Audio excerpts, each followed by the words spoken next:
Bonjour à tous et bienvenue sur cette chaîne. Merci d'être de plus en plus nombreux à apprécier mes réflexions et les sujets traités. Cette chaîne a été créée dans un format concis avec des vidéos et des contenus assez courts, tout simplement parce que je les envisage comme des portes ouvertes qui, je l'espère, vous donneront envie de vous intéresser aux œuvres et aux conceptions originales imaginées par les plus grands penseurs que le monde ait connus. Ayant lu leurs nombreux ouvrages, je prends donc un malin plaisir à vous donner envie d'aller plus loin dans la réflexion des sujets traités.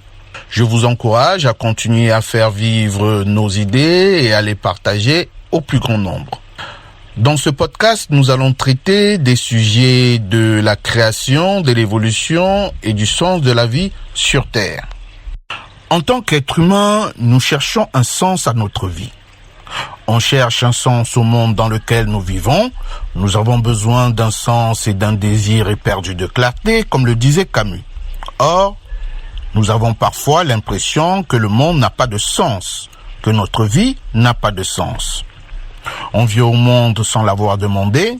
On vit une vie routinière qui, forcément, de notre naissance à notre finitude, est caractérisée par la souffrance, puisque durant notre vie, nous connaissons la maladie, l'injustice, la tristesse, peut-être pour certains la trahison, la jalousie, l'envie et la perte de certains de nos proches aussi. Et en plus de ça, nous savons aussi que nous allons vieillir et que nous allons mourir. Et la mort est ce qui rend tout ce que nous faisons durant toute notre vie inutile, écrit Camus. Donc il est normal de se poser la question légitime, à quoi bon être si c'est pour de toute façon disparaître? Nous nous levons, nous travaillons, nous mangeons, nous dormons et toute notre existence tourne ainsi autour d'actes répétitifs et dénués de sens qui chaque jour nous rapprochent de l'échéance de la mort. On cherche à obtenir des réponses à nos questions et le monde ne nous répond pas.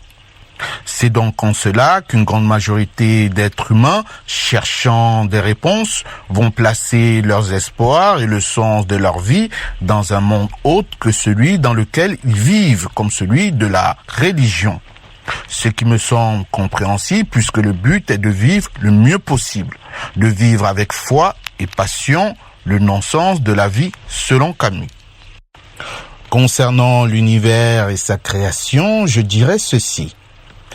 Quand on observe la nature, quand on observe le monde, on constate que rien n'est la cause de sa propre existence. Chaque élément est l'effet d'une cause qu'il précède et qui elle-même est l'effet d'une cause antérieure. De même, nous constatons que tout est en mouvement dans l'univers. Donc, en remontant la série de ce qui met en mouvement, il est nécessaire d'aboutir à un premier moteur ou une première cause qui crée tout et met tout en mouvement sans lui-même être mis. Pour les croyants, ce sera Dieu. Et d'autres courants de pensée lui donnent les noms et les définitions divers. Tous les éléments constitutifs du monde semblent avoir une finalité, une raison d'être. Tout semble si bien organisé et tellement bien agencé que nous ne pouvons que penser que cela doit être l'œuvre d'un ordonnateur suprême, la cause d'une intelligence du monde. Il doit forcément y avoir un être nécessaire par lui-même, cause de tout élément et tout être possible. Chez le courant de pensée existentialiste, rien ne peut justifier la présence de l'être humain sur Terre. Rien ne peut lui donner une fonction, ni justifier son sens, ni son but sur Terre. Il refuse l'existence d'un Dieu et que cela pourrait donner un sens à notre vie. Lorsque nous disons que quelque chose est insensé ou qu'il n'a aucun sens, nous voulons dire par là qu'il n'a aucune raison d'être.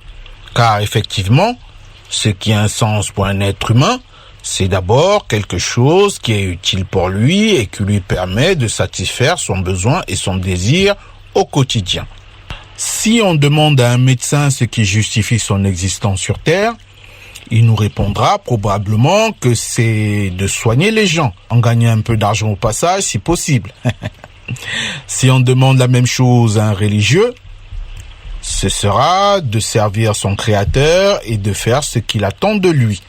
Quel est le point commun qui ressort de toutes ces réponses? C'est que pour justifier quelque chose, il faut toujours que le but soit plus important que la chose en soi.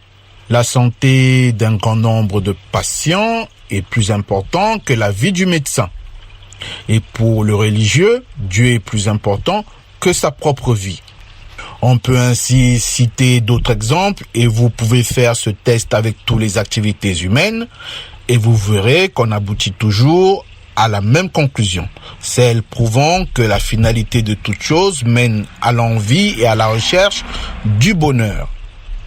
Pourquoi le médecin pratique-t-il la médecine? Pour la santé. Et la santé, ça sert à quoi? À vivre sans douleur.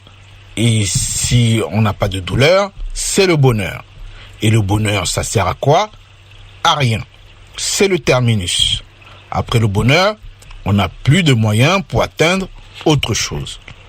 En conclusion, je dirais que plus nous avons conscience de nous-mêmes et de notre individualité, et moins notre vie a de sens et d'utilité pour la société. Et moins nous avons conscience de nous-mêmes, et plus notre vie a de sens et plus nous nous sentons utiles à la communauté. Et tous ces comportements humains peuvent s'analyser dans cette double contrainte. Je vous remercie pour l'écoute de ce podcast et je vous dis à bientôt. C'était Doudou de Vinci.